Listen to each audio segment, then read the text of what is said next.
ప్రభుత్వ ఏరియా ఆసుపత్రిలో వైద్యుల నిర్లక్ష్యంతో నిండు ప్రాణం బలైంది. నైట్ డ్యూటీ చేసే వైద్యుడు విధుల్లో లేకపోవడంతో నర్సే ఇంజెక్షన్ చేయడంతో వికటించి ప్రాణాలు కోల్పోయింది.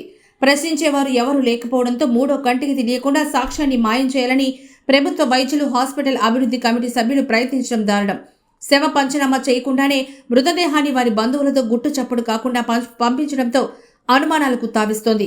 ఈ ఘోరం బుధవారం కావలి ప్రభుత్వ ఆసుపత్రిలో చోటు చేసుకుంది. మృతురాలి భర్త చెప్పిన వివరాల మేరకు కావలి నియోజకవర్గం బోగోలు మండలం జువ్వలదిన్న పంచాయతీలోని కొత్త కడవపాలెం మత్స్యకార కుటుంబానికి చెందిన కాటంగారి మస్తానయ్య భార్య కాటంగారి తిరుపతమ్మ ఆరోగ్యం బాగలేక వైద్యం చేయించుకోవడం కోసం మంగళవారం సాయంత్రం కావలి ప్రభుత్వ ఏరియా ఆసుపత్రికి వచ్చారు. ఆసుపత్రికి రాగానే ఓపీ రాసుకుని వైద్య సేవలు అందించారు. కాలుకు గాయం కావడంతో ఆసుపత్రికి వచ్చారు. నైట్ డ్యూటీ చేసే వైద్యుడు లేకపోవడంతో సిబ్బంది తిరుపతమ్మకు సెలైన్ కట్టి వెళ్లిపోయారు. అక్కడి నుంచి సిబ్బంది ఎవరు కూడా ఆమె దగ్గరకు వచ్చి ఆమె ఆరోగ్య పరిస్థితి గురించి తెలుసుకోలేదు. ఆమె భర్త ఎన్నిసార్లు చెప్తున్నా హాస్పిటల్ సిబ్బంది పెడచెవిన పెట్టారు తప్ప ఆమెకు వైద్య సేవలు అందించలేదు.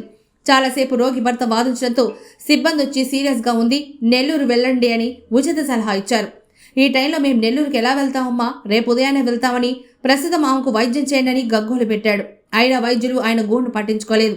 నిర్లక్ష్యంగా సమాధానం చెప్పారు. బుధవారం ఉదయం భార్య తిరుపతమ్మ నొప్పులతో బాధపడుతుంటే నర్సు దగ్గరకు వచ్చి మా భార్యకు వైద్యం చేయండి బ్రతిమలాడాడు. నర్సు వచ్చి తిరుపతమ్మకు ఇంజెక్షన్ వేసి వెళ్ళిపోయింది. అర్ధగంట తర్వాత ఇంజెక్షన్ వికటించడంతో ఆమె మరణించింది. తిరుపతమ్మ మృతి చెందడానికి వైద్యులే కారణమని మృతురాలు భర్త బంధువులు ఆగ్రహం వ్యక్తం చేశారు.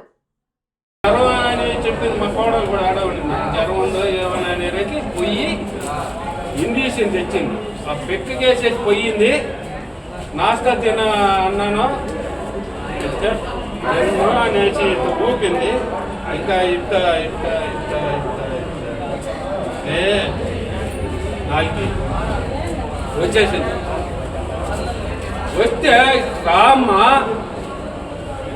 ఏందబ్బా ఇంత అయిపోయింది రా అని అక్కడ పిలిస్తే వస్తారులే కానీ అక్కడ ఉండు అంటాము. అక్కడ ఉండు అంటే పిలిచేది పట్టించుకోకుండా అక్కడ ఉండు. ఒంటేలు పైపుకి 5 సార్లు వచ్చేది. 5 సార్లు వచ్చి చెప్పేది. 5 సార్లు వచ్చి ఇక్కడికి వచ్చి ఒక చిల్లర బాటిల్ ఎక్కించారు. డాక్టర్ చెప్పాడు నెల్లూరు పోవాలనుకో వస్తుంది అన్నాడు. సర్లే మంచిదేలే అన్నాడు. ఆడ తీసుకుపోయాడు సార్. ఆడ తీసుకుపోయి వదిలేశారు. అక్కడి నుంచి పైపుకి వస్తా ఉన్నా. ఆ పైప్ అయ్యింది. ఆ పైప్ అయ్యింది మాది కొత్త కడపాలెం బంగారుపాలెం పక్కన జోల్దండి పక్కన అల్లాడుతూ ఉంది. ఈడికి వచ్చి డాక్టర్ ఆయన ఉన్నాడు, కూర్చున్నాడు. ఆయన ఉన్నాడు కదా, ఆయనే చెప్పాడు. ఆయన తెలియకపోతే నెల్లూరు పోవాల్సి వస్తుంది అని చెప్పాడు కదా. ఎట్లుంది అనేసి పంపాలి కదా, ఒక్కరినైనా పంపాలి కదా. పంపలా, ఎవరినే పంపాల. ఆమెనా పొద్దున్న